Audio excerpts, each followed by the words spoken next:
everywhere, then I have a lot of freedom. Um,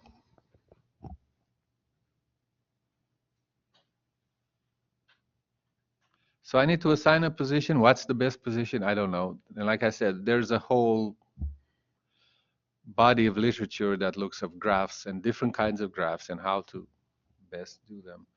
And I can move nodes around, and I have this little video here. I'll show it to you in a second.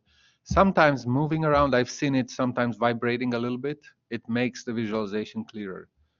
So I'm going to keep going, and when I share the screen, I'll get back and show this one. It's just a little animation that shows what happens when the nodes move, and you'll see how the links become a little bit clearer with a little bit of animation there.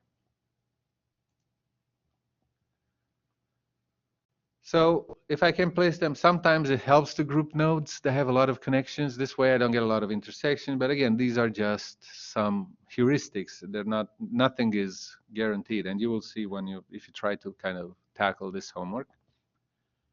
And then I have the rest of kind of the node link diagram goes through some of these different things. One very kind of common thing is this circular layout. We already seen it once here. It's a circular layout. Nodes are placed on a circle. There's no node on the inside. There's really no node on outside of the circle. The advantage, if you look at the three things, what am I doing? I mean, the links don't have to be bent, but it doesn't guarantee that you cannot. You could bend them, but it's not going to give you much. Link variation can be quite big. You can kind of see it right there. But the only advantage is that there is no intersection between an edge and a vertex. So because there is no vertex inside here, there is no chance of an intersection like that. So the nodes are going to be pretty easily viewed, but the links, it depends. And here is, that actually used to be a company many years ago in Britain. They were NetMap. They were trying to kind of help people detect fraud. So in this case, this is about, and the nodes here are pretty big. They're somebody's name or an institution, and it has to deal with mortgage in England and Great Britain. So they have different names, but it's kind of the same thing. Accountants, real estate brokers, who makes the loan. So they're trying to look for people kind of, something is wrong with this link. It shows some collusion between people kind of to get various kinds of fraud. But you can see that the links are not that clearly shown, but the nodes. That allows me a lot of space to kind of deal with the nodes. Here's from the same one, kind of seeing second 6 degrees of separation. In this case, it's 2 degrees of separation. So basically, Shirley Temple and Kevin Bacon were never in a movie together, but they were in a bunch of movies with a bunch of other actors that were in a bunch of movies. So that's 2 degrees, maybe 3 degrees, I don't know. So all these actors in the middle know them both. And again, if you're looking for fraud, you don't have a mobster talking directly with a broker. They may talk directly with a banker. They may have somebody to arrange transactions.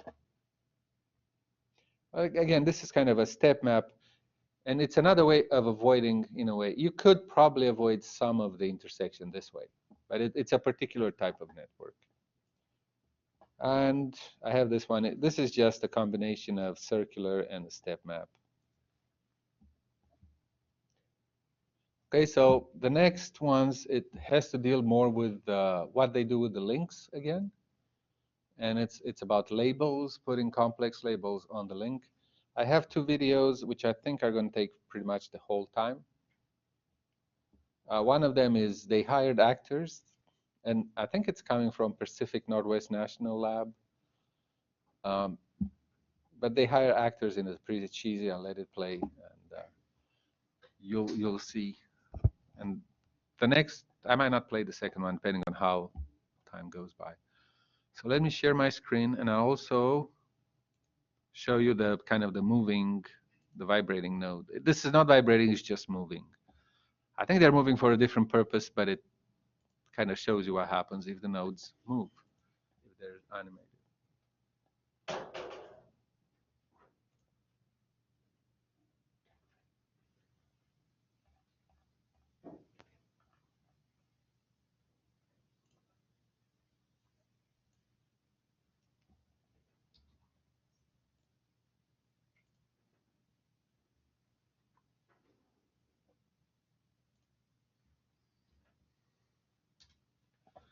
So it's a very short one.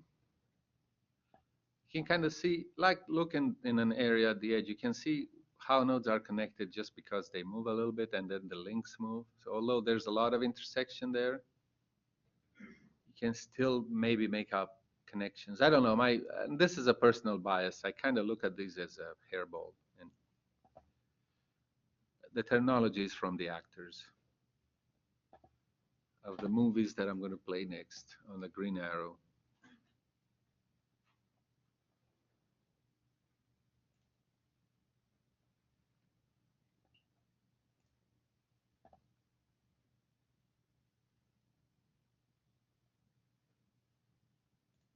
Yes, sir. Right away, sir.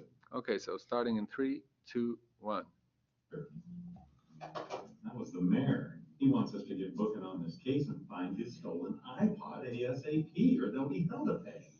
Sounds serious, but we'll try our best to find out who we should investigate. I agree. I think we should start with the only piece of evidence found at the scene of the crime, the key to the mayor's office.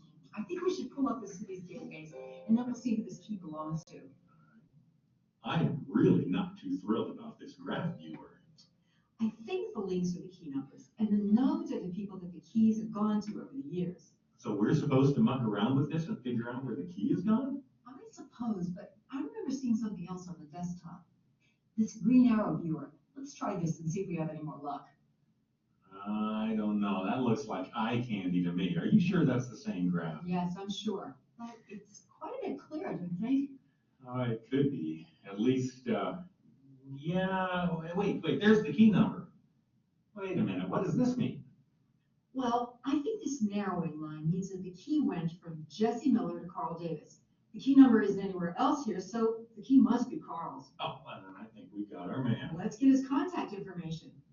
He quit about a year ago, and he probably never turned in his key, but wait, he was arrested a week ago? He couldn't have stolen the iPod. Oh, crud. He was caught hacking into the community center's computers. Well, I think it might be worthwhile to figure out what sorts of social connections this fella had. And it just so happens that due to his arrest, we already have that information available to us. So I was hoping this would easily shed some light on who the key may have gone to, but this looks way too complicated. Well, this is Carl, and here's a popular central node. I can't quite see if his past relationship is for this link or these links. I think he's only related to Philip Williams through this capping. Oh, the heck with this. Let's try looking at this data in that green arrow thing. Oh, thank goodness. Much better. The arch blinds make it easier for me to see where things go. So it looks like Carl is a direct enemy with Philip. Direct enemy?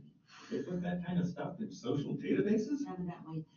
Regardless, I don't think Philip matters much to us, but Carl is also related to this Boris Drake down here. Boris Drake. Wait a minute. I know that name.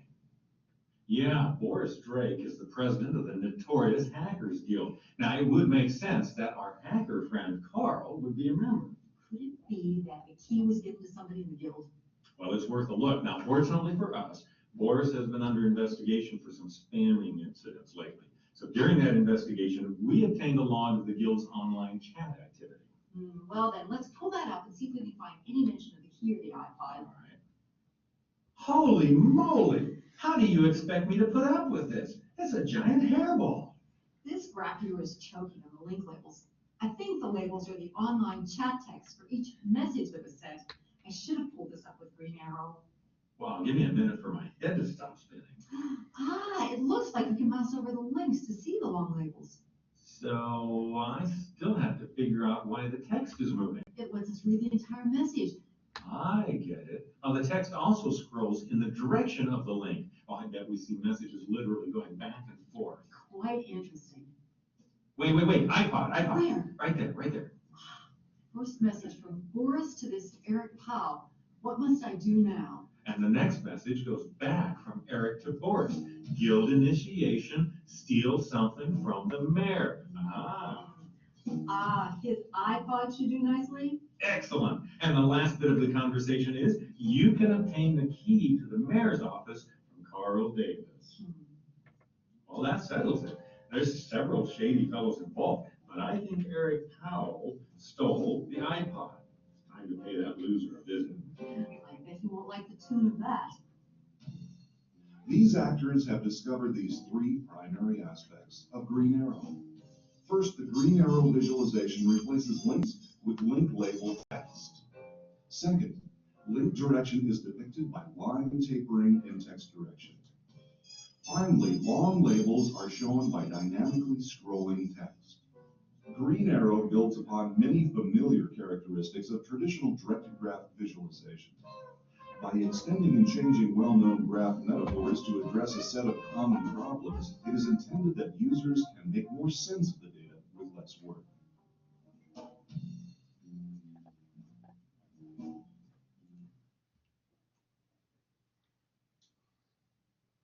Okay, well, I guess we have time to go back to the slides, look at a few more node link diagrams.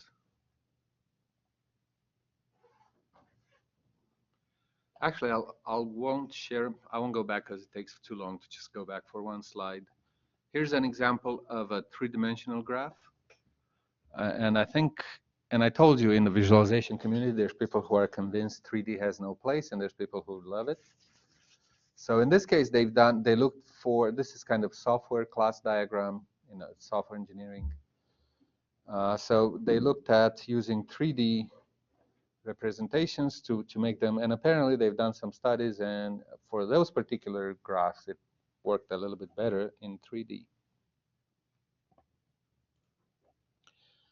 Next one, what they do, they kind of, it's what they do in computer graphics. If you play a game, you don't see all the, one of these games where you go and shoot, if you get closer to a building, you start to see more detail about that building. If you're far away, you just see its general shape. They try to do the same thing with graphs, so they kind of make it interactive level of details, how to deal with a lot of these links. So small graphs, no problem. You get into a situation where you do a kind of, any serious kind of data tends to be too complex. So what they're doing here, you can see that at one level of detail on the left, you only see a concentration of nodes and links. As you zoom in, you start to see more patterns. So their approach, and again, at the bottom here, hopefully you can see my mouse. At the bottom, the original graph, they kind of show it in a linear fashion. There's two nodes, and then there's three nodes next to each other, and there's two more nodes. So based on that, they make the blue points on top of that. That's kind of, they call them the cluster centers. So at one level of detail, you're only going to see the cluster centers, and then they cluster the links. And you can kind of see the links. And as you go up in this visualization, they're going to be more pronounced. There's more of them, basically. The density is higher. And there's a video to show. For this one, you kind of see it in action. So if you're at the high level, like at the top, you're only going to see big centers. As you kind of go in, you start to see more details, and you go in, start to see even more details. And that's the last thing we'll do today. I'm just going to play this interactive level of detail video.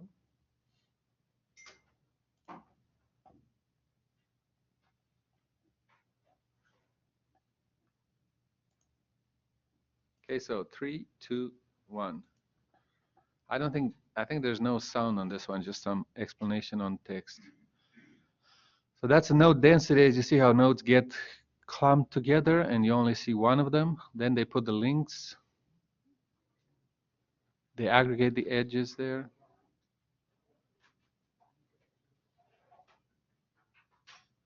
So you only see the big ones. The redder it gets, the more density you have under it. And I think this has a few thousand nodes. I'm not sure if it was, I was looking at you guys, so I don't know if it said, but it said at some point. So as you get into these groups, you're going to see there's many, many other nodes and links inside. So they'll look at US data. And they're able to select on, I mean, their tool is interactive. They're able to select some particular areas of interest. Apparently, there's a lot of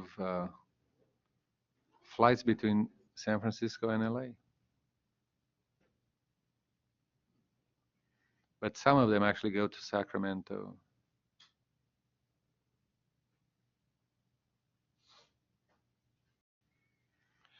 And then this is 37 million nodes. It's pretty much all the points of interest in Europe. And they go to Berlin. So imagine all the hotels, restaurants. I see a hotspot there. There's a lot of points, a lot more than what's all around it.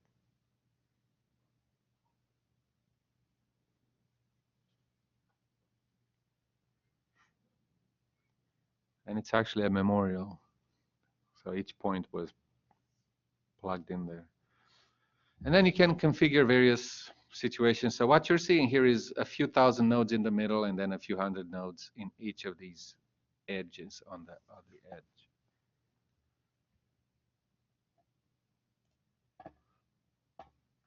So that's pretty much it for today.